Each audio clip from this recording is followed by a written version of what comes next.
Solo Leveling marque le début de la fin pour les animés isekai et je vais vous expliquer pourquoi dans cette vidéo. Mais c'est impossible pour moi de vous faire comprendre le pourquoi du comment si je commence pas par vous raconter les choses par leur début. Alors voyons ensemble comment le voyage dans un autre monde nous a fait passer de ça à ça.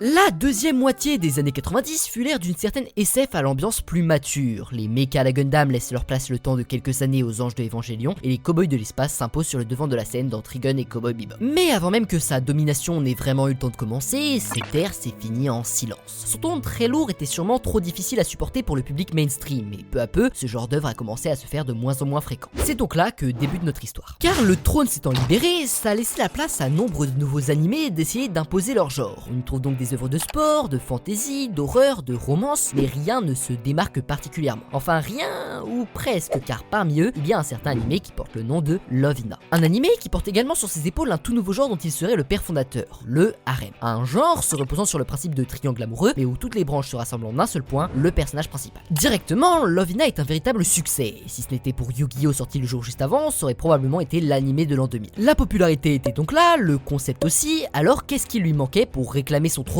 et établir sa propre dynastie? Eh bien visiblement du temps, car même s'il avait posé les bases d'un genre, les années qui allaient suivre n'allaient pas particulièrement lui rendre honneur. Tout ça jusqu'en 2005. Ça aura pris un peu de temps, mais après 5 ans d'essais et d'erreurs à essayer d'affiner des choses, les premières germes commencent à fleurir. Et ça va être spectaculaire. Tout débute donc avec la sortie de Negima, du même auteur, comme charbon pour relancer la machine. Un charbon visiblement très efficace, car à partir de là, les choses vont s'enchaîner comme jamais pour le genre du harem. Ichigo 100% en 2005, School Days en 2007, Rosario to Vampire et To Love Ru en 2008, c'est vraiment une première pour un genre aussi précis. D'autant plus que tous respectent à la lettre les codes du harem mis en place par Love Hina, que ce soit ses classiques malentendus improbables ou cette quasi-permanence du ecchi. Bref, la machine est lancée et elle est pas prête de s'arrêter. Mais une conséquence de cette domination du harem va très vite se faire ressentir dans le fait qu'aucun autre genre ne peut se développer en concurrence. Bien sûr, le monde n'arrête pas non plus de tourner, et d'autres genres d'œuvres continuent de sortir, mais en grande majorité, elles sont influencées par cet effet de mode. Fate Stay Night en 2006, les Toharu en 2008 et Bakemonogatari en 2009, que des séries qui ne sont pas catégorisées comme harem, mais qui mettent en avant plusieurs personnages féminins importants, toutes amoureuses ou ayant une tension romantique avec un personnage principal masculin. Ainsi donc, seul l'intouchable milieu du neketsu arrive à y réchapper partiellement, et quant à lui, le isekai ne fait pas exception à la règle. À cette époque, soit durant la seconde moitié des années 2000, le isekai n'en est encore qu'au stade d'embryon, ce qui fait qu'aucune œuvre du genre n'a pour l'instant réussi à devenir plus que le truc que tu regardes un dimanche après-midi quand tu te fais tellement chier que tu pourrais manger de la terre. On a bien eu quelques trucs à sortir par-ci par-là, mais rien de vraiment notable. Enfin, c'est vrai, à une exception près. Car 2006 est marqué par la sortie d'un animé du nom de Zero no Tsukaima, un animé à première vue assez banal auquel je n'aurais habituellement pas fait très attention au milieu de toute cette foule de harem. Car certes c'est un précurseur du isekai, mais il n'a concrètement eu aucun impact et son succès était plus dû au fait qu'il surfait sur la traîne du harem que parce qu'il s'agissait d'un isekai en soi. Mais une particularité de cet animé a pourtant réussi à attirer mon attention, parce que cet animé c'est pas juste un succès comme les autres harems, c'est vraiment une putain de réussite et c'était même le plus gros animé harem sorti jusqu'alors. Ce qui fait que près de 10 ans avant l'explosion du genre, on pouvait déjà entrevoir le potentiel démesuré du isekai, ce qui est vraiment hallucinant. Mais on n'en est pas encore là, car certes le isekai a un avenir prometteur, mais ce n'est rien face au présent du harem, qui semble absolument intouchable. Et si vous trouviez que son ère de domination était déjà impressionnante, laissez-moi vous dire que vous n'êtes pas prêts. Car plus que de rester assis sur son trône à regarder les autres genres de haut, le harem va continuer son ascension pour aller au-delà du sommet et viser les étoiles. C'est le début de l'âge d'or des harems. Ainsi, durant toute la première moitié de la décennie 2010, les succès vont s'enchaîner encore et encore et encore, comme pour aucun autre genre d'animé auparavant, aussi bien en nombre d'œuvres que pour ce qui est du poids de ses œuvres. Aganai en 2011, High School DxD Date Live en 2012, Strike the Blood en 2013, Nisekoi en 2014, et encore là je vous les cite pas tous car ça prendrait beaucoup trop de temps, mais c'est vraiment du jamais vu. Mais malheureusement pour le harem, qui dit apogée dit forcément chute, ce qui fait qu'après une année 2012-2013 où des animés inconnus au bataillon pétaient des records d'audience de nulle part, le déclin va s'entamer. Un déclin qui se révélera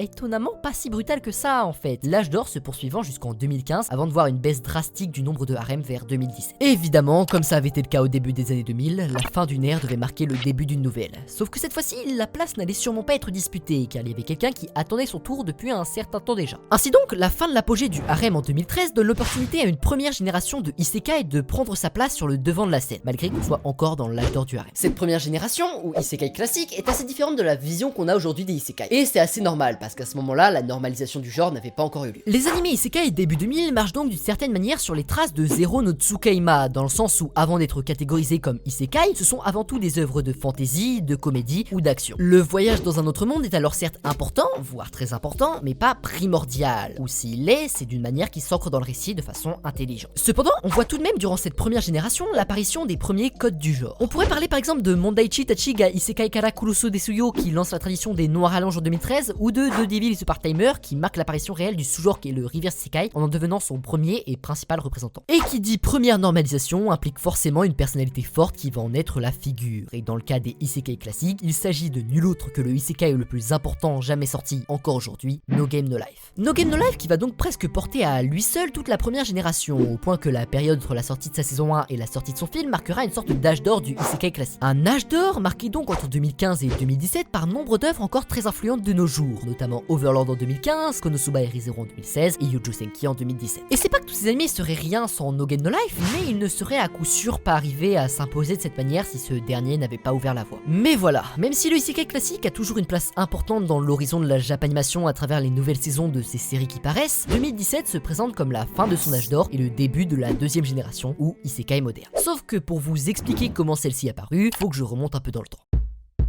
On est en 2012 et je suis tranquillement en train de regarder les Jeux Olympiques de Londres tandis que le premier épisode d'une série qui va marquer son temps sort sur le petit écran, Sword Art Online. Personnellement, je la découvrirai que quelques années plus tard, mais dès le début, c'est un vrai phénomène. En France, c'est l'œuvre qui va introduire toute une génération aux animés, et au Japon, ça va être l'un des plus grands succès de son époque, à travers son principe mélangeant roman d'heroic fantasy et JRPG. Ainsi, l'influence que SAO va très vite se forger va avoir de grosses conséquences sur l'industrie, car à la manière de Love Hina pour les harems, il va inspirer toute une génération d'auteurs en herbe à écrire comme lui. Mais vers 2013, c'est aussi l'époque où se développe la première génération de isekai, elle aussi très influente, ce qui fait qu'en mélangeant les deux, on obtient un nouveau cocktail symbole de réussite. On a donc après un certain temps de gestation l'apparition d'un nouveau genre, à travers cette deuxième génération de isekai mélangeant le transport dans un autre monde à l'ADN du RPG, dans tout ce qui est skills, XP, interface, lore, etc. Mais ce isekai moderne se définit aussi par l'apparition du gimmick comme son autre caractéristique principale. De cette manière, pour n'en citer que les titres les plus connus, il y a Tensura en 2018, Tatenusha en 2019 ou Mushoku Tensei en 2021. Au passage, j'en profite pour faire une petite aparté sur Mushoku Tensei, qui est souvent considéré comme le premier novel du isekai moderne, juste pour dire que je suis pas d'accord avec cette affirmation. Peut-être a-t-il beaucoup contribué à établir le genre, mais pour moi, il ne peut en aucun cas être considéré comme le premier d'entre eux. Bref, de cette manière, la deuxième génération va peu à peu remplacer la première, comme la première avait remplacé le harem, pour entrer progressivement dans son propre âge d'or. Mais aujourd'hui, et depuis quelques temps déjà,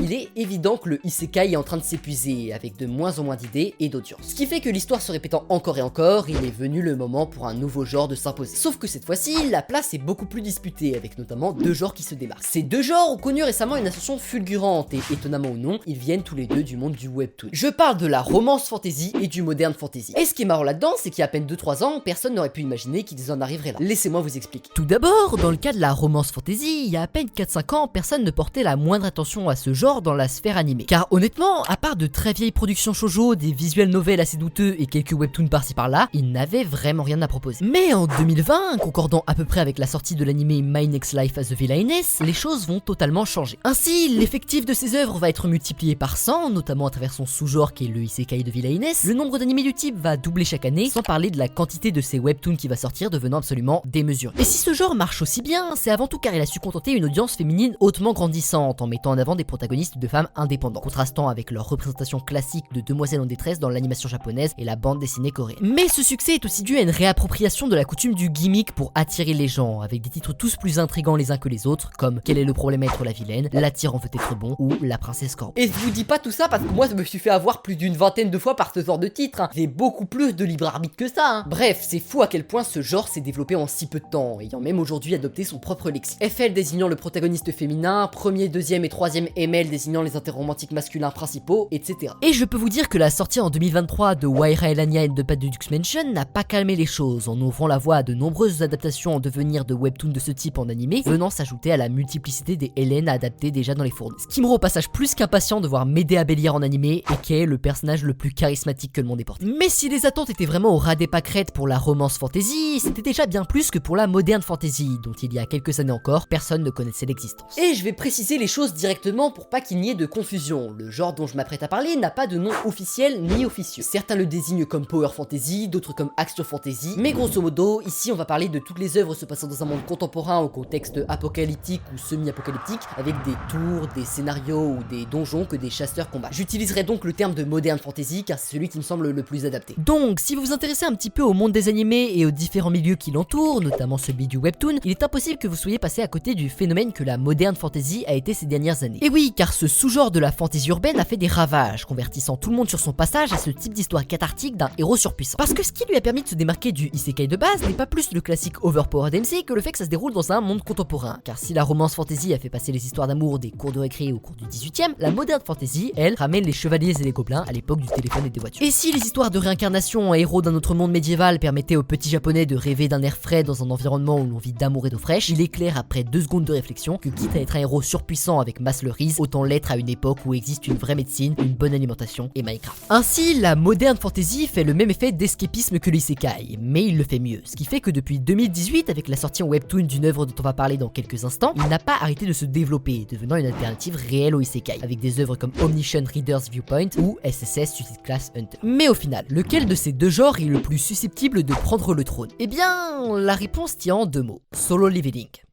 Bon, t'as certains animés qui, avant même qu'ils sortent, tu sais que ça va être le GOTY, la nouveauté la plus populaire qui sortira de toute l'année, qu'on soit le 1er janvier ou le 31 décembre, car tous les astres s'alignent pour que ce soit le cas. Et ce fut le cas pour Jujutsu Kaisen en 2020, pour Chainsaw Man en 2022, et c'est pas tout le forcing que font les fans depuis 4 ans qui vont me faire dire que ce sera pas le cas pour Solo Leveling en 2024. Pour ceux qui ne connaissent pas, Solo Leveling c'est une institution, une œuvre devenue si populaire si vite qu'elle a largement dépassé le cadre commun du monde des mangas, et qu'on pouvait déjà en entendre parler dans les cours de récré il y a de ça 4-5 ans, alors qu'elle n'en était encore qu'à ses premiers balbutiements. Une œuvre qui a également initié la majorité des lecteurs occidentaux actuels au monde du webtoon à travers son concept qui, malgré ce qu'on peut en penser aujourd'hui, était plutôt innovant pour l'époque. Et enfin, c'est aussi une œuvre dont la fanbase est à tel point dédiée à la cause qu'elle a réussi à casser toutes les barrières pour en obtenir une adaptation animée, ce qui n'était pas gagné au début. Mais pourquoi Solo Leveling marche si bien? Eh bien, si on met de côté le fait que les dessins sont trop beaux et que j'étais fan de Sung Ji-woo au lycée au point de vouloir lui ressembler et de m'habiller comme lui et d'agir comme lui, que moi j'étais tout minus et que j'avais pas de flow, dégage, t'approches pas de nous, on veut pas de toi. La chose qui marche le mieux, c'est sûrement ce côté addictif. Je vous explique. Dans Solo Leveling et les histoires de modern fantasy en général, tout va toujours très vite, mais dans le bon sens du terme. Ce qui fait qu'au lieu de s'attarder longtemps sur des scénarios pas forcément très intéressants, les arcs très courts s'enchaînent, permettant à l'histoire de ne pas traîner en longueur. Des arcs qui suivent également toujours la progression d'un protagoniste unique, et si pour beaucoup le manque de développement des personnages secondaires est le plus gros point faible de ces œuvres, je trouve à l'inverse que c'est une de leurs meilleures qualités. Car plutôt que de développer le passé et la psyché de plein de personnages dont on en a rien à faire, comme on le voit bien trop souvent dans de nombreuses adaptations de Ellen Amateur, autant se concentrer seulement sur l'un d'entre eux pour essayer d'en obtenir le meilleur résultat possible. Et même si non, pour le coup, Sung Ji-woo ne fait pas partie des personnages les plus profonds qu'on peut retrouver dans la Japanimation, la modestie dans son écriture est pour moi la chose à faire avec ce type de personnage. C'est donc cette simplicité et cette efficacité qui fait du modern fantasy une formule gagnante. Une formule qui te donne envie d'en voir encore et encore jusqu'à faire une overdose. Et une formule qui va, selon moi, en faire le remplaçant du isekai car elle marche globalement et dans tous les domaines mieux. Mais bref, quelle serait la synthèse de cette vidéo? Eh bien,